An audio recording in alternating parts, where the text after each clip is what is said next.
Round 1 का allotment result आ चुका है। राउंड 1 के अलॉटमेंट रिजल्ट आने के बाद कुछ स्टूडेंट तो सेटिस्फाइड है अपने कॉलेज से और कुछ स्टूडेंट जो है वो सेटिस्फाइड नहीं है अपने जो भी कॉलेज उन्हें अलॉट हुआ है, चाहे वो MBBS का हो या फिर वो कॉलेज BDS का हो। तो बहुत सारे बच्चों को ये कन्फ्यूजन है कि क्या मैं अपना राउंड 1 का कॉलेज लीव कर दूँ, क्या मैं इसे अपग्रेड कराऊँ। तो मैं दो चीज़ आप लोगों को बच्चों एक्सप्लेन कर दूँ। इस बार जो मेडिकल एजुकेशन रूल है उसमें कुछ चेंजेस आए हैं, लास्ट ईयर और इस बार अलग हैं। सबसे पहली बात मैं ये बता दूं, अगर कोई बच्चा जिसे राउंड 1 का कॉलेज जो भी कॉलेज मिला है, अगर वो उस कॉलेज से सेटिस्फाइड ही नहीं है, वो सिंपली उस कॉलेज को लीव कर दे, वो उस कॉलेज में एडमिशन लेने ही ना जाए। अब ये मैं कैसे बोल रही हूँ तो मैं आपको ये पॉइंट रीड करके बता देती हूँ। मेडिकल एजुकेशन रूल में ये लिखा हुआ है कि अभ्यर्थी द्वारा आवंटन उपरांत आवंटित संस्था में प्रवेश नहीं लेने की दशा में उसे द्वितीय चरण की काउंसलिंग में पुनः भाग लेने की पात्रता होगी। मतलब अगर आप एडमिशन लेने नहीं गए हैं, आप सेटिस्फाइड नहीं हैं अपने इस कॉलेज से, आपको कुछ भी नहीं करना है, आप डायरेक्टली इस चीज़ को लीव कर सकते हैं। आपको कहीं जा कर के कोई प्रोसेस नहीं करवानी होगी, आप सिंपली सेकेंड राउंड की चॉइस फिलिंग के लिए एलिजिबल हो जाएंगे।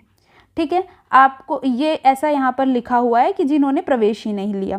उसके बाद दूसरा और मैं ये प्रूफ बता देती हूँ कि सेकेंड राउंड की काउंसलिंग के लिए कौन से स्टूडेंट जो है वो एलिजिबल रहेंगे। काउंसलिंग के द्वितीय चक्र में प्रवेश हेतु आवंटन के लिए निम्नलिखित अभ्यर्थी शामिल किए जाएंगे। तो इन्होंने लिखा हुआ है कि ऐसे अभ्यर्थी जिनके द्वारा प्रथम चरण में प्रवेश नहीं लिया गया है वो सेकेंड राउंड के लिए एलिजिबल होंगे। ऐसे अभ्यर्थी जिन्हें फर्स्ट राउंड में सीट नहीं मिली वो एलिजिबल होंगे।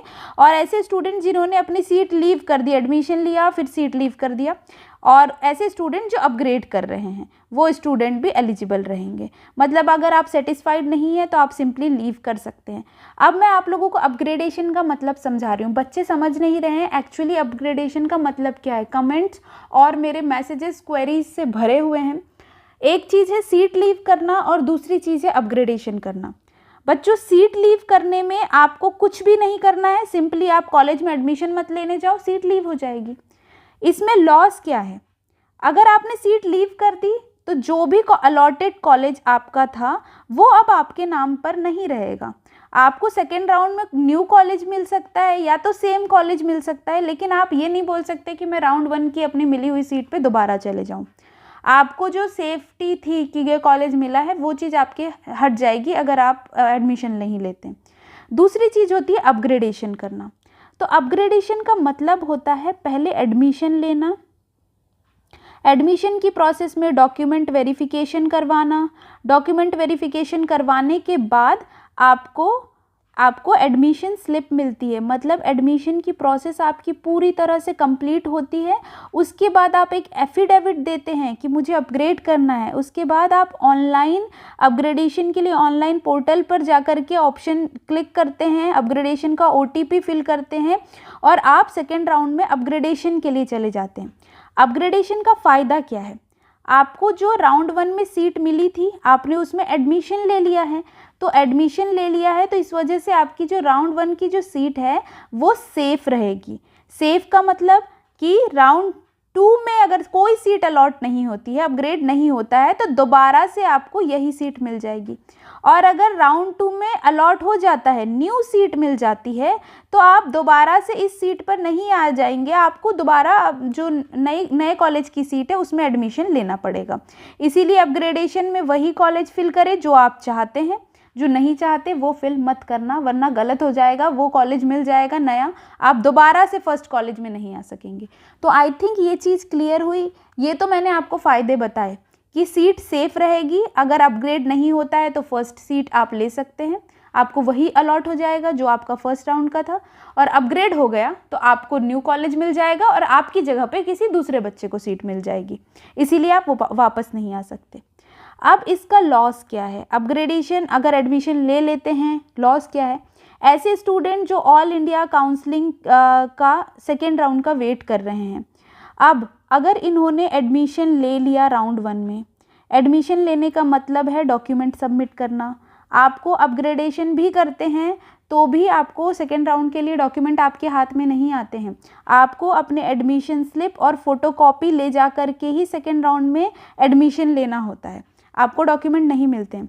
तो लॉस क्या होगा, अगर इस स्टूडेंट को अगर ऑल इंडिया में कोई सीट अलॉट होती है और अगर इस बच्चे ने स्टेट में ऑलरेडी एडमिशन ले लिया है और अपग्रेडेशन के लिए भी फिल करा है, तो फर्स्ट ऑफ ऑल उसका जो अपग्रेडेशन के लिए चॉइस फिलिंग करी थी वो अमाउंट डिडक्ट हो जाएगा, उसे अमाउंट नहीं मिलेगा क्योंकि वो बच्चा ऑल इंडिया में जाना चाहता है, तो उसका जो अमाउंट है वो डिडक्ट हो जाएगा क्योंकि आपने सीट अलॉट हुई और सीट नहीं लिया अपग्रेडेशन करवाने के बाद।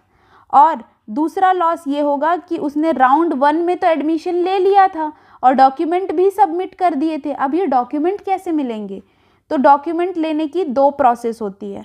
सबसे पहली प्रोसेस ये है कि आप एमपी में मॉपअप स्टार्ट होने के पहले डॉक्यूमेंट ले लें या फिर मॉपअप के बाद लें, ठीक है। 2 प्रोसेस है। मॉपअप के पहले डॉक्यूमेंट लेते हैं तो आपको डॉक्यूमेंट निकलवाने के 2 लाख रुपए देने पड़ जाएंगे, और मॉपअप के बाद लेते हैं तो गवर्नमेंट कॉलेज से डॉक्यूमेंट निकलवाने के लिए 30 लाख रुपए सीट लिविंग बॉन्ड देने पड़ जाएंगे। इसीलिए ऐसे स्टूडेंट जो ऑल इंडिया का इंतज़ार कर रहे हैं, फर्स्ट राउंड में एडमिशन सोच समझ के लें, क्योंकि एक बार एडमिशन ले लिया आप सिर्फ अपग्रेड करवा सकते हैं। MP to MP he college आप चेंज कर सकते हैं, एमपी के ही कॉलेज में जा सकते हैं, एमपी से ऑल इंडिया में नहीं जा सकते, वरना डॉक्यूमेंट आपको निकलवाने के लिए 2 लाख रुपए देने पड़ सकते हैं। और ऐसे स्टूडेंट जिन्हें लीव करना है वो लीव भी कर सकते हैं। वो मैंने आप लोगों को पहले दोनों ही चीज़ बता दी कि फ़ायदे क्या है, नुकसान क्या है। आप सेटिस्फाइड हैं, आपको सिर्फ एमपी की काउंसलिंग करवाना है तो आप एमपी में जाइए, आप अपनी सीट लॉक करवा लीजिए। लॉक नहीं करवाना है तो अपग्रेड करवा लीजिए, सीट सेफ रहेगी। और अगर आपको कुछ भी लगता है कि आपको एडमिशन कैंसिल करवाना पड़ सकता है क्योंकि आपने कहीं और पार्टिसिपेट किया है, तो बिल्कुल सोच समझ कर ही आप एडमिशन करवाने जाइएगा, वरना आप डायरेक्टली फर्स्ट राउंड की सीट सिंपली लीव कर सकते हैं, सेकेंड राउंड के लिए एलिजिबल रहेंगे। ऐसा मैं नहीं बोल रही हूँ, ऐसा ये जो मेडिकल एजुकेशन रूल है उसका पॉइंट नंबर आप देख सकते हैं, पॉइंट नंबर 7, पॉइंट नंबर 8। ये PDF जहाँ से मैंने ये इन्फॉर्मेशन निकाली है ये मेरे टेलीग्राम चैनल पर इस वीडियो के साथ डिस्क्रिप्शन में आपको लिंक मिलेगी। टेलीग्राम चैनल पर मैं अपलोड कर दूंगी, आप खुद भी पढ़ लीजिएगा। और एक रिक्वेस्ट है बच्चों मेरी आपसे, प्लीज़ छोटे छोटे डाउट्स जो आपके होते हैं एक बार मेरे चैनल पर जाओ। मेरे चैनल पर एक प्लेलिस्ट है, उस प्लेलिस्ट में हर एक डाउट से रिलेटेड वीडियो बना है। आप मुझे इतना मैसेज करते हैं लिटरली, मैं अगर आप लोगों को आंसर नहीं करती हूँ तो आप लोग बुरा भला बोलने लग जाते हैं। आप मेरी भी मजबूरी समझिए, मैं एक फाइनल ईयर MBBS स्टूडेंट हूँ, मुझे सुबह 8 बजे से शाम के 4 बजे तक कॉलेज करने होते हैं। उसके बाद भी मैं वीडियो बनाकर कोशिश करती हूँ मैक्सिमम स्टूडेंट की हेल्प कर सकूँ, फिर भी मैं कोशिश करती हूँ आंसर करूँ। कुछ स्टूडेंट से आई नो मैं पेड काउंसलिंग करती हूँ, बिकॉज मेरे लिए सभी स्टूडेंट को आंसर करना इज़ नॉट पॉसिबल। सभी बच्चों को आप लोग नहीं समझ सकते हैं कि मुझे कितने मैसेजेस आते हैं डेली। तो प्लीज़ छोटी छोटी क्वेरीज़ के लिए आप खुद से मेरे चैनल पर विज़िट करिए, आपको क्वेरी के आंसर मिलेंगे। आप ढूंढने की कोशिश तो करिए। आप सोचते हैं मैं डायरेक्टली आपको बता दूं और अगर मैं रिप्लाई नहीं करती हूं तो आप लोग बुरा भला बोलने लग जाते हैं। तो प्लीज़ मेरी भी मजबूरी समझिए, आप खुद से भी आंसर ढूंढने की कोशिश करिए। मेरे चैनल पर सारी इन्फॉर्मेशन अवेलेबल है, नहीं तो मैंने अपने टेलीग्राम पर सारी इन्फॉर्मेशन अपलोड करके रखी है और मैक्सिमम मैं वीडियो बना चुकी हूँ, तो चिंता करने की ज़रूरत नहीं है। अगर मैं पर्सनली आंसर नहीं कर रही हूँ तो आपको सारे आंसर इस मेडिकल एजुकेशन रूल के PDF में मिल जाएंगे, जो भी आपकी क्वेरी होती है। ठीक है बच्चों, तो बस इस वीडियो में इतना ही।